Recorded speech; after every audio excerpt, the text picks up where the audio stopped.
Good morning সবাইকে। তো সবাই কেমন আছো? শনিবার সকাল 10:30 মতো বাজে। তো নতুন একটা ব্লগে নতুন একটা সকালে তোমাদের সবাইকে স্বাগত জানাই। তো তাহলে চলো বন্ধুরা, আরও একটা নতুন সকাল তোমাদের সঙ্গে শুরু করা যাক। জানো তো আজকে যা হারে গরম গো, তোমাদের কি বলবো। সকালে উঠে খালি ফ্যানটা বন্ধ করেছি, মানে কি বলবো, ঘাম হচ্ছে এত, আর এত শরীর খারাপ করছে যে ভাবছিলাম যে একবার ব্লগ শ্যুট করব না। তারপরে ভাবলাম যে না, করাই যাক শ্যুট। তারপর ক্যামেরাটা অন করেই ফেললাম। আর সকালের কাজকর্ম সেরকমভাবে শেয়ার করিনি, যেহেতু সকালবেলা উঠে বড্ড শরীরটা খারাপ লাগছিল।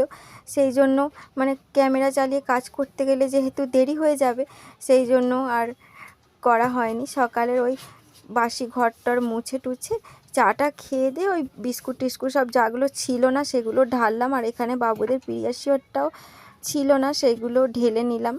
আর ডিপেটা আগে থেকে ধুয়ে রেখেছিলাম। তারপর আমি একটুখানি বসে রেস্ট নিয়ে, আর এখানে দেখো ছেলেরা তো খেলছিল এখানে, আর আমি মায়ের সঙ্গে গল্পই করছিলাম। তারপরে জানো তো, ছেলেরা সব আলনা থেকে নামিয়ে নামিয়ে সব ফেলে দিয়েছিল। আমি কি করলাম, মাকে বললাম যে মা ওদেরকে একটু বাইরে নিয়ে যান, তা আমি এগুলো সব মুছে পরিষ্কার করে দিই। তো অনেক দিন করাও হয় না, এমনি যেগুলো ছেলেরা ফেলে আবার গুছিয়ে গুছিয়ে তুলে রাখা হয়, আর নামিয়ে পরিষ্কার করা অনেক দিন হয় না। আর পেছনগুলো একটু ঝুলটুল পড়েও গিয়েছিল, তাই ভাবলাম যখন নামিয়েই ওরা ফেলেছে, পুরোটা নামিয়েই আমি পরিষ্কার করে দিই। তার জন্য ওরা একটু বকাও খেয়েছে। এই দেখো এখানে আমি সমস্ত কিছু গুছিয়ে নিচ্ছি। সত্যি কথা বলতে বন্ধুরা, যদি এরকমভাবে গরম চলতে থাকে না, কতদিন কি ভালো থাকবো জানি না। এত কষ্ট হচ্ছে, মানে গরমের জ্বালায় পাখার কাছ থেকে সরলেই মানে অত্যাধিক ঘাম আর কষ্টে, মানে মানে কি বলবো, এত যে জল খাচ্ছি, মানে সব জল ঘাম হয়ে বেরিয়ে যাচ্ছে। মনে হচ্ছে তো ভালো থাকবো না যদি না বৃষ্টি টিষ্টির দেখা হয়। শুনছি তো সামনের দিকে বৃষ্টি হবে বলছে, কিন্তু জানি না কি হবে। এত গরমে আর সহ্য করতে পারছি না, সত্যি বলছি। তবু তো আমরা মানে বলতে পারছি যে কিছু, আমার মানে ছোট ছোট বাচ্চাদের কি অবস্থা বলো তো। মানে ওদেরকে টাইমে টাইমে জল খাওয়াতে হচ্ছে, আবার সংসারের কাজের চাপে আবার অনেক সময় ভুলেও যাচ্ছি। তবু আমার ছেলেরা মানে অনেকটা বলতে পারে, মানে বুঝতে পারে, ওরা নিজেরাই খেয়ে নিচ্ছে। মানে ছোট বাচ্চাদের কেয়ার নেওয়া মানে মুশকিল হয়ে পড়ছে এই গরমেতে। সবাই এই গরমের মধ্যে নিজেকে ভালো রাখার চেষ্টা করতে হবে, আর বেশি করে জল খেয়েই সুস্থ থাকতে হবে। কোনো রকম বেশি কিছু তো রিচ টিচ খাওয়াও যাচ্ছে না। আবার এদিকে শরীরের প্রবলেম হয়ে যাচ্ছে, পেটের প্রবলেম হয়ে যাচ্ছে। কোন দিকে যাব বলো তো।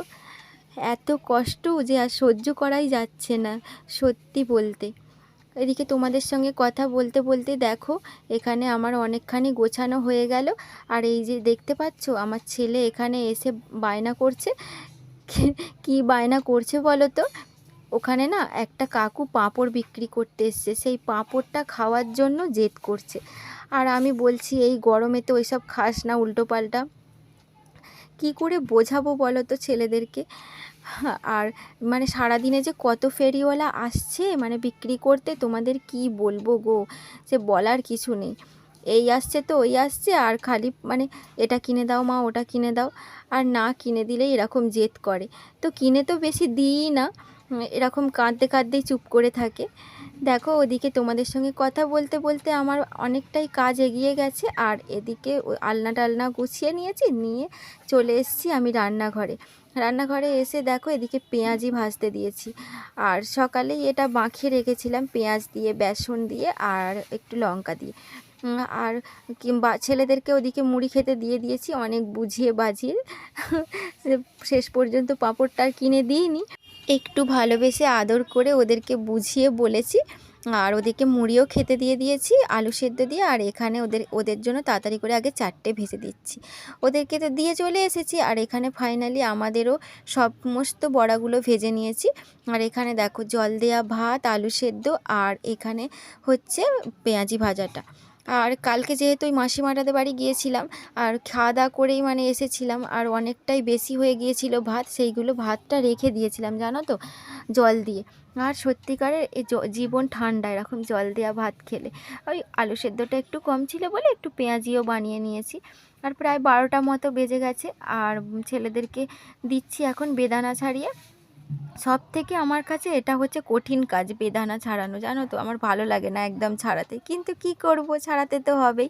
এই দেখো এখানে ছেলেদেরকেও বেদানা দিয়ে দিয়েছি আর ওরা খাচ্ছে ফোন দেখতে দেখতে।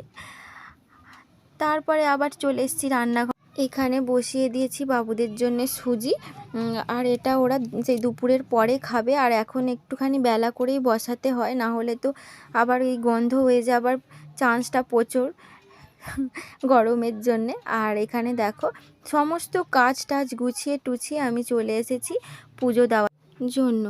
জানো তো সারাদিনে যাই করি না কেন, যদি না ঠাকুরের পুজোটা করি না, মনে কোনো শান্তিই আসে না। স্নান করার পর যে এই ভোলা বাবার মাথায় একটু জল ঢালা আর সমস্ত ঠাকুরের পায়ে হাত দিয়ে প্রণাম করা, সে যে কী শান্তি, মানে কি বলবো। পুজোটা করলে তারপরে মন ঠান্ডা হয় জানো। যাই হোক তাহলে চলো পুজোটা দিয়ে নিই, আর তারপরে আবার নিচে যেতে হবে। নিচে গিয়ে, নিচেও আমার তো ঠাকুর আছে, তোমাদেরকে দেখিয়েছি, সেখান থেকে তুলসী তলায় জল দিতে হবে। সব কিছু কমপ্লিট করে আবার ওপরে চলে এসেছি, কিন্তু ওপরে এসে এই তো লাস্টে শাঁখ বাজিয়ে পুজোটা শেষ করব। এই তো দেখো পুজো দেওয়া হয়ে গেল, তারপরে বাবুদেরকেও খাইয়ে দিয়েছি, এখন আমিও খেতে বসে গেছি। এই দেখো কালকের একটু মানে মাছের ঝোল ছিল, আর এখানে আছে শুধু মাছের ঝাল, আলু ভাতে আর মাছের ডিমের বড়া, এর থেকে বেশি আর কিছু করিনি। আর এখানটাতে দেখো 8টা বেজে গিয়েছে সন্ধ্যের বেলা। আর আমি এত রাত্রিরে কেন চা খাচ্ছি বলো তো, আসলে আমরা বেরিয়েছিলাম, কিছু মুদিখানা শেষ হয়ে গিয়েছিল, আর জানো তো মাকেও জোর করে নিয়ে গিয়েছিলাম। আর আসলে ওনারা তো এখন আর কোথাও বেরোয় না, আর বাবুদেরও মানে বেরোনো হয় না, আর দুজনকে নিয়ে একা গিয়ে দোকান বাজার করা অসম্ভব হয়ে পড়ে। আর যেহেতু মানে সন্ধ্যের পর বেরিয়েছিলাম সন্ধ্যা টন্ধা দিয়ে, তাই জন্য বললাম সবাই মিলে যাই, তাই জন্য সবাই মিলে একটু ঘুরেও এলাম। আর আসার পর আমার বাড়িতে না চা খেলে তো হয় না, মানে যাই খাই না কেন বাড়িতে এসে চা খাওয়াটা আমার চাই। তাই জন্য চাটা খেয়ে দেখো আমি চা খেলাম, মা আমাকে আটাটা মেখে হেল্প করে দিল, ওদিকে আলুটাও মা কেটে দিয়েছিল, আর আমি তরকারিটাও আগে আগে এসে করে নিয়েছি, তারপরে চাটা খেলাম।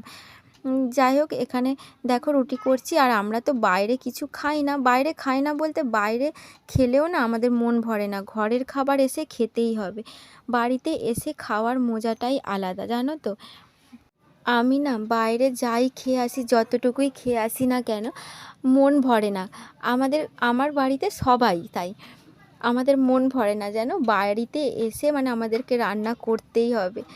আর রান্না করতে তো ভালোই বাসি, যত কষ্টই হোক যত গরমই হোক যাই হোক না কেন রান্না তো করবই। তাই জন্য দেখো তোমাদের সঙ্গে দেখো বকবক করতে করতে এদিকে সমস্ত রুটিগুলোও হয়ে গেল। এখন গ্যাসটাও পরিষ্কার করে নেব, আর গ্যাস না পরিষ্কার করে রাখলে এরকম অপরিষ্কার দেখতে একদম ভাল লাগে না, সকালবেলা উঠে যেন কিছু করার মনই হয় না, যদিও সকালবেলা উঠে আবার গ্যাস মুছি। যাই হোক তোমাদের সঙ্গে অনেক বকবক করে ফেললাম আজকে। তো ভিডিওটা তোমাদের কেমন লাগলো তোমরা অবশ্যই কমেন্ট করে জানিও, প্লিজ সাবস্ক্রাইব করে পাশে থেকো, সবাই সুস্থ থেকো, ভালো থেকো।